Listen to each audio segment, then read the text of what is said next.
Sabe, Deus tem uma palavra para minha e para a sua vida nessa manhã. Isaías 40, no verso 27 ao verso 31. Eu na quinta-feira cheguei em casa correndo para me arrumar para vir para a igreja. Eu vim no meio do caminho com um desejo muito grande de pedir o pastor Roberto para me pregar na Santa Ceia. Por que pregar na Santa Ceia? Porque na Santa Ceia nós temos um tempo maior para expor a palavra de Deus. E porque Deus ardia em meu coração uma palavra para pregar aqui. Mas só que eu nunca pedi, nunca vou pedir oportunidade para pregar. Mas entrei aqui com um desejo muito grande de pedir o pastor Roberto. Fiquei com cara de pidão para ele. Eu olhei para o pastor Roberto, estava o pastor Roberto, o pastor Fernando, Priscila e alguns irmãos aqui, a roda. E eu fiquei com cara de pidão para ele. Ele falou assim: você quer pregar na Santa Ceia de manhã? Eu falei: pastor, eu quero muito. Eu quero muito. Mas debaixo de todo esse convite estava a vontade de Deus. Sabe, eu só estou aqui pregando porque era a vontade de Deus de eu estar aqui pregando hoje de manhã. Era a vontade de Deus. Sabe, tinha desejos, mas era a vontade de Deus de eu estar aqui pregando de manhã. Então ouve o que Deus quer falar para você, para nós aqui hoje. Isaías 40, verso 27 ao verso 31, que diz assim: por que você reclama, ó Jacó? E por que se queixa, ó Israel? O Senhor não se interessa pela minha situação. O meu Deus não considera a minha causa. Assim dizia Israel. Será que você não sabe? Nunca ouviu falar? O Senhor é o Deus eterno, o Criador de toda a terra. Ele não se cansa nem fica exausto. Sua sabedoria é insondável. Ele fortalece o cansado e dá grande vigor ao que está sem forças. Até os jovens se cansam e ficam exaustos, e os moços tropeçam e caem.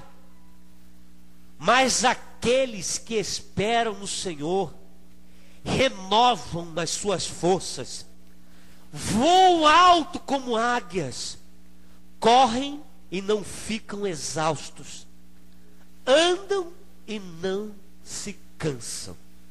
Podemos tomar assento, amados. Uma vez eu vi um pregador abrindo o livro de Isaías. Ele falou assim: abra no Evangelho de Isaías. Eu fiquei assim meio que sem entender o que ele falava. Abre o Evangelho no livro de Isaías. Aí ele me explicou, para mim não deixar sair confuso da igreja. Ele falou que o livro de Isaías é comparado com o Evangelho do Antigo Testamento, porque Isaías falava muito do Messias, falava como se Jesus já tivesse vindo. Era um homem íntimo de Deus, um poeta, um homem inteligente, estudado, que um dia Deus ele marca encontro com Isaías, ministra uma chamada profética na vida de Isaías, tira Isaías de um lugar de conforto, de um lugar em que ele achava que era o tal, como foi proferido aqui hoje. Essa mensagem aqui é parafraseando tudo aquilo que Deus colocou no coração de Valéria. É como se eu fosse dar continuidade ou copiar ou plagiar alguma coisa que Valéria falou aqui. Porque de fato, tudo que foi feito aqui, todo o mover desse culto aqui está no coração de Deus.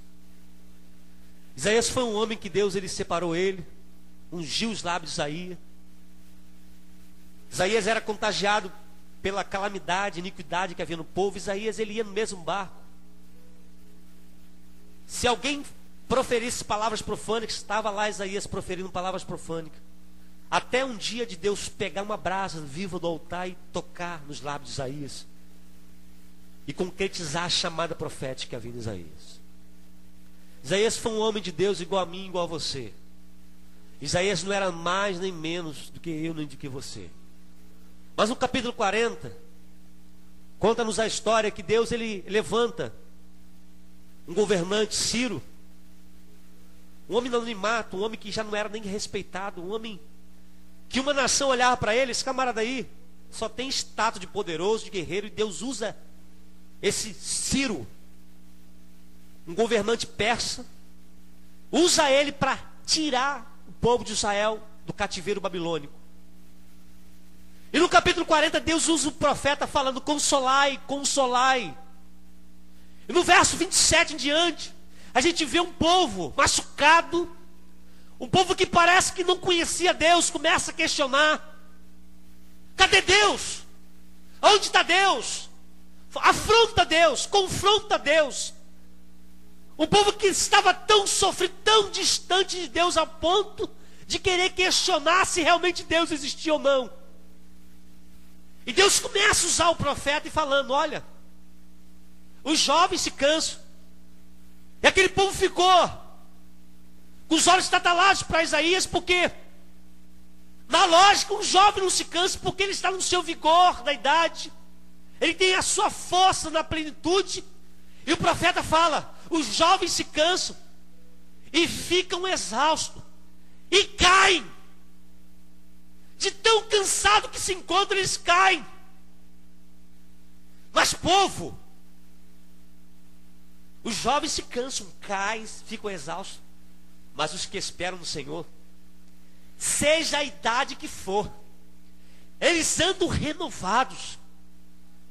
Eu imagino que Isaías, a Bíblia não registra isso, mas a minha mente vagueia assim. Imagino que Isaías tenha falado: imagine, povo, alguém de 100 anos diante de Deus é um jovem, porque as forças são renovadas. Esperem, tem mais um pouco. Além das forças serem renovadas ao esperar no Senhor, eles não andam rasteiros, eles não andam no baixo, eles não têm a sua visão na terra, eles voam alto como águias. Eles voam alto como águias. E Deus usa o profeta Isaías para encorajar aquele povo. No capítulo 41, a qual foi preferido aqui, Deus ele chega e fala: não temas, porque eu sou contigo. E dá sequência à palavra de ânimo, Deus injetando na veia daquele povo ânimo para prosseguir, ânimo para esperar nele, ânimo para confiar nele. O exercício de esperar não é bom. Eu não sei se já aconteceu isso contigo. Quando eu entro no banco às pressas, correndo para fazer favores para o meu patrão, tenho inúmeros compromissos naquele dia. Sabe a vontade que tem de pedir a alguém: por favor, deixe eu passar à frente. Porque esperar não é bom. E esperar no homem não é bom. E esperar o final do mês para receber o salário parece que demora um ano. Ainda mais quando nós necessitamos daquele pagamento para sanar nossas dívidas. E esperar não é bom. Mas o profeta encoraja o povo em dizer que quando nós esperamos em Deus é diferente. Enquanto esperamos, a nossa força é renovada. E o que eu quero pregar aqui nessa noite é a figura que Deus usa para assemelhar o povo dele. Deus usa a águia. Eu sei que inúmeras pessoas aqui já ouviram inúmeras mensagens sobre águias.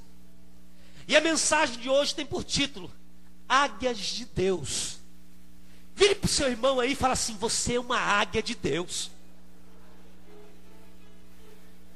Ah, parece que ele não entendeu. Adeilton, você é uma águia de Deus. Célio, você é uma águia de Deus. Fala mesmo para ele, sacuda o ombro dele, que Eunice, você é uma águia de Deus. Sacuda ele aí e fala: você é uma águia de Deus.